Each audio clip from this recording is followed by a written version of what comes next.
那我们来讲讲今天的大新闻啊，就是财经上的大新闻，就是黄金啊。大家知道我是黄金之父啊，中国的黄金之父。那么周一3号黄金价格呢大致平盘，就是今天没涨也没跌。那么今年以来黄金价格已经上涨了53%了啊，已经涨了53%多了还。所以呢，当出现了来自于中国的重大利空的时候啊，黄金居然没跌，令人感慨。因为黄金的全球性的购买因素还是很强的啊，并不是说中国涨一涨税啊它就跌。来自于中国什么政策杂音呢？我把它命名为政策杂音呢，就是11月27号晚上吧，就是11月1号正式实施。财政部和税务总局联合发布了黄金有关税收政策的公告。相关黄金税收政策新规自2025年11月1日起正式实施，执行至2027年12月31日。这个新规呢，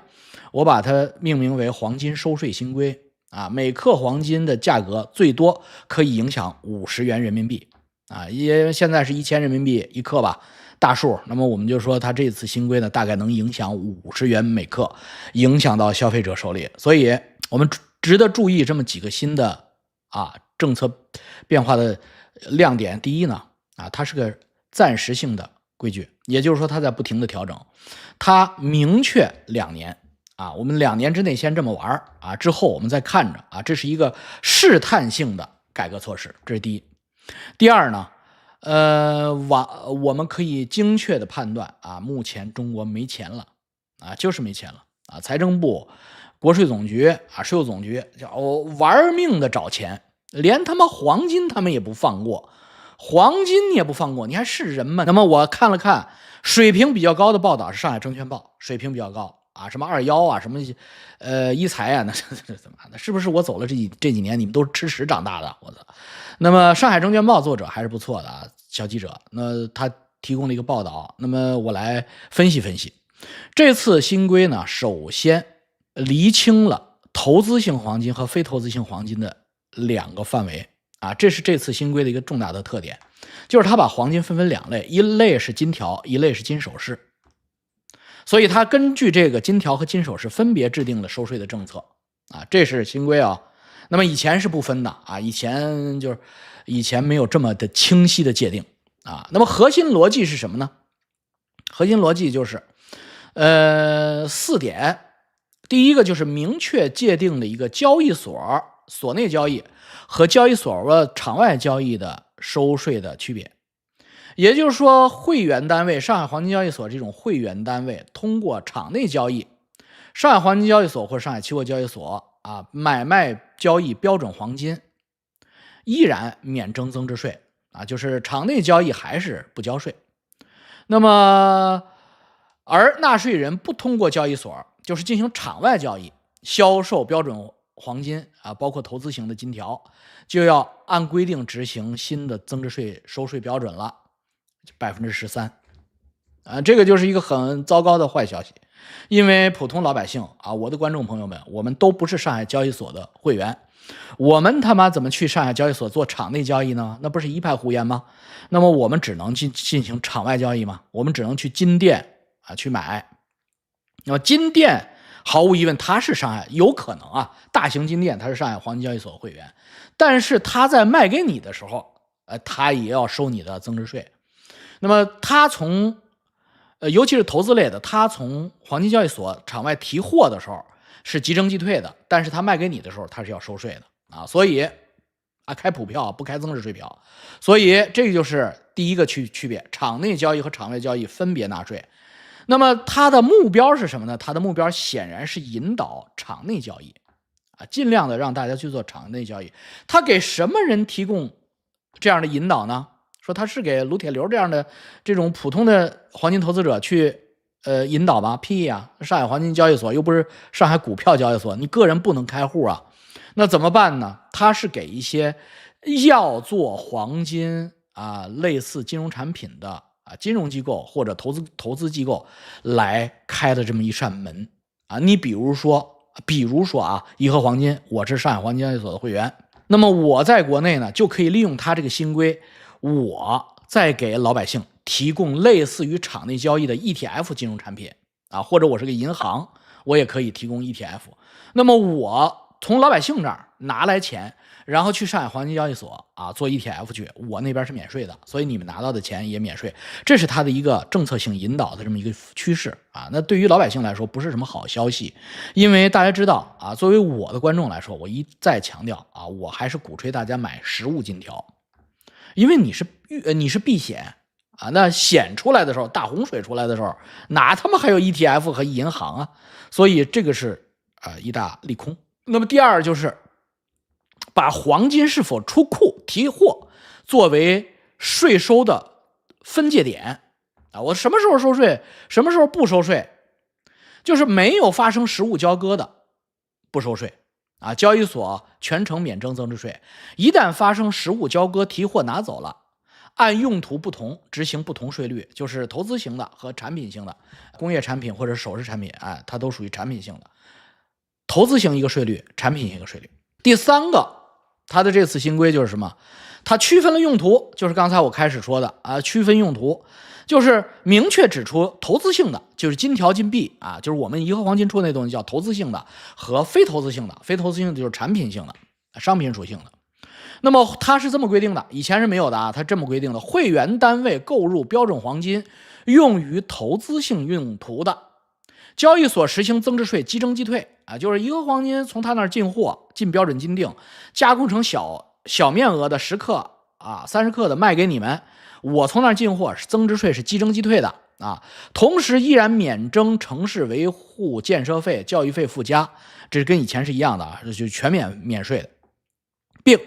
按照实际成交价格向买入方开具增值税专用发票，就是他还给我开增值税票那么会员单位就是我再卖给你们然后这个会员单位购入用于非投资性用途的我要是买什么金首饰的或者黄金电路板产品的，交易所免征增值税，并按照实际成交价格向买入方开具普票买入方为增值税一般纳税人的，以普票上注明的金额和6%的扣除率计算进项税这是他的交易所对会员。那么公告也对投资型黄金和非投资型黄金做出了明确的定义，所谓的投资性黄金包括直接销售以及加工生产含金超过 99.5% 的及其以上的金条、金块、金锭、金片或经中国人民银行批准发行的金币。非投资用途指投资性用途以外的所有情形。那么按照标准黄金的投资性用途和非投资性用途分别征增值税即征即退和免征增值税，这一举动，这一新规区分了黄金的金融属性和它的商品属性。第四个变化就是规定了一个什么所谓的合规的红线，会员单位购入标准黄金并申请实物交割出库的，就是我们应如实申报用途，你干什么去了，出库后实际用途发生改变的，需在6个月内改变一次，而且只能改变一次，超过6个月的，交易所不得为其重新开各种发票对未经规定申报，利用黄金税收政策骗取出口退税、虚开增值税专用发票等违法行为，将暂停其税收优惠资格。很好，都他妈的违法了，你们只是暂停资格很好。他所谓的分析人士指出，他堵上了套利的漏洞这个分析人数还是内行的因为我说的黄金5方拉手账那就是这现在可能干不了了。那他这个新规一出干不了了，那相当香那什么意思？刚才听明白了吗？我从上海黄金交易所进货大金锭，不但不收我的增值税，还给我开增值税票呢。这不即征即退，然后还给我开票。你们不要忘了，我可以把这个票转手就给抵到下边去了下游去了。所以我每做1个亿的销售额我光卖发票，我就不往下说了往下说了就哔哔哔哔，你给我交1万美金的月费，我也不告诉你们了好了，分析人士指出，新规给黄金堵上了漏洞。新规着力提升贵金属市场的规范化管理打击了所谓的什么投机和短期套利行为，而发票正是实现这一闭环管理的重要抓手。新规通过规定了发票的具体类型，从源头上堵住了黄金投资和消费属性的混淆的漏洞。公告明确我们就是利用这个漏洞的实话实说吧它是原来是有漏洞的，我们把投资性的拿过来放到产品性里就赚大了，啥也不用干，就倒腾票，一年挣2台电脑4个会计，一年挣个哔哔哔哔哔哔，好了。这个怎么是卖发票呢？卖发票是犯法的，你举报我呀。我没有小林说快来学，小林不懂，小林说听不懂这些东西，因为他是名校毕业的，他没有干过具体的企业，他不知道增值税发票抵扣这个进项销项怎么去倒腾下游什么企业可以买你的他愿意给你多少现金买你的票这些东西呢，你只有实战才有经验嘛。那么公告明确，买入方会员单位就是我们颐和黄金买入方会员单位将标准黄金直接销售或者加工成金条销售的，说的就是我们应按照现行规定缴纳增值税，并向购买方开具普通发票，不得开具增值税发票。就是谁买我东西只能给他开普票了这就堵上漏洞了天津一家公保公司的投资经理告诉记者，以前一些企业在交易所买了免税的黄金，你是说谁呢？你不要指我加工成金条再卖，还能开增值税专用发票，等于进货免税，卖货的时候还能让下游抵税。现在新规就堵住了这个漏洞。六审你不要乱指我没有干过这个事呀。在非投资型场合你们知道5%、6%，那是6%，那挣多少钱100万就是6万1000万就是60万1个亿的话就是600万那下游的企业愿意掏的有的是好了在非投资型老王还是吹牛吧等一会儿我们说完正经的我们再吹牛逼去我们都能赚到几十万发票。金水也是水贝的吗？不是吧？对，咱们是提篮桥MBA 提篮桥 MBA 和燕城监狱 MBA 特训班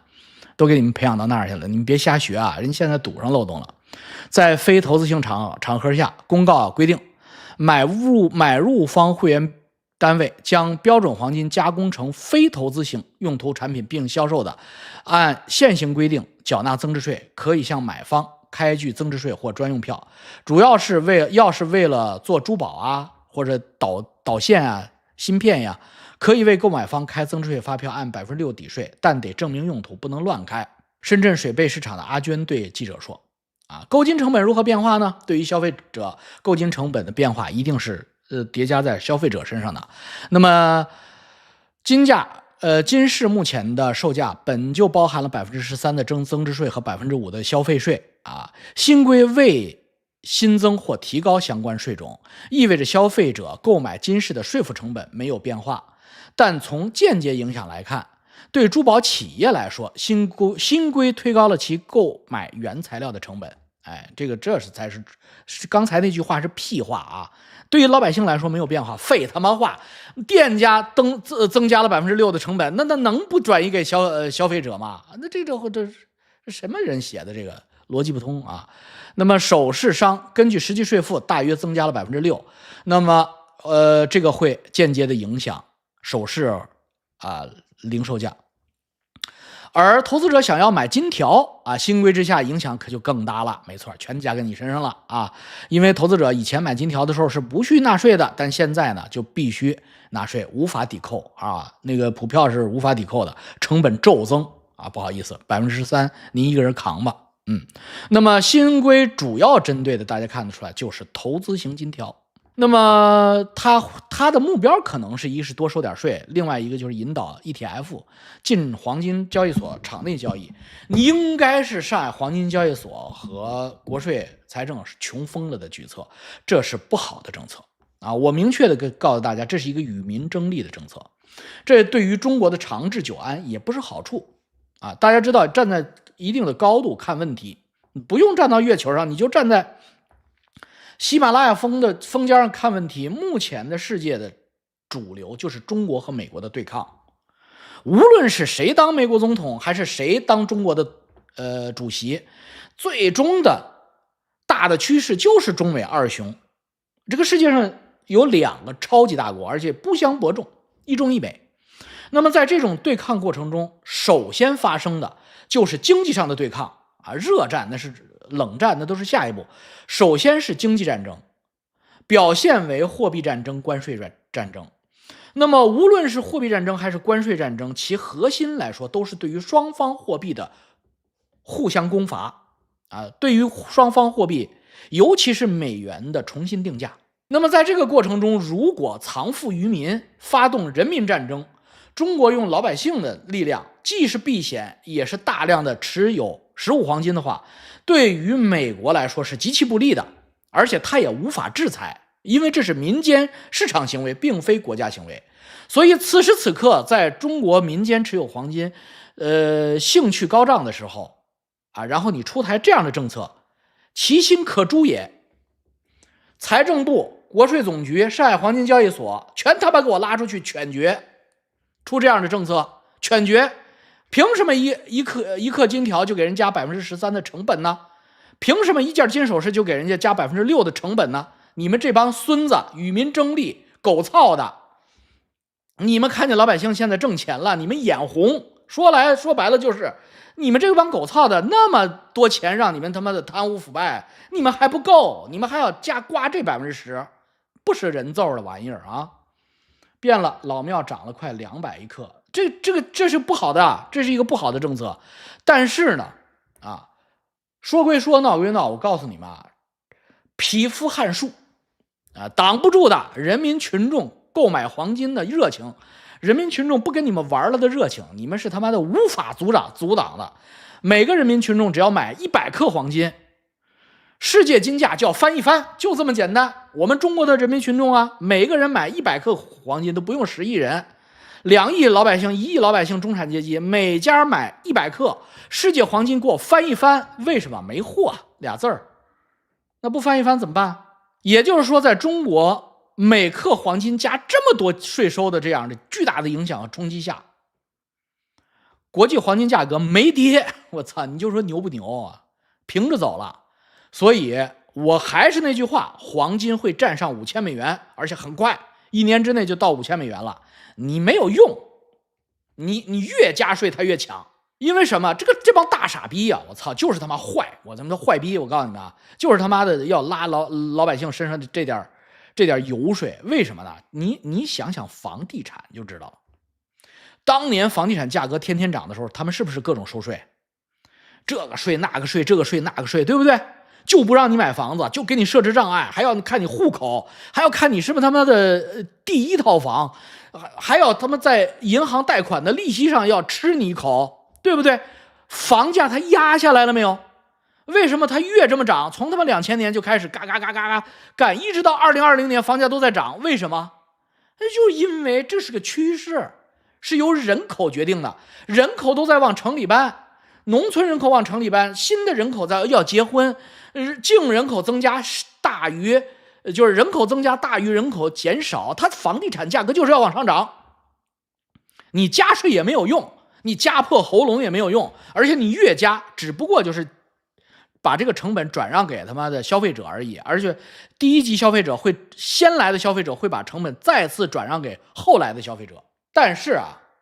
黄金现在的状态就相当于2000年的中国房地产市场，哎，你他妈加税也没鸡巴屌用。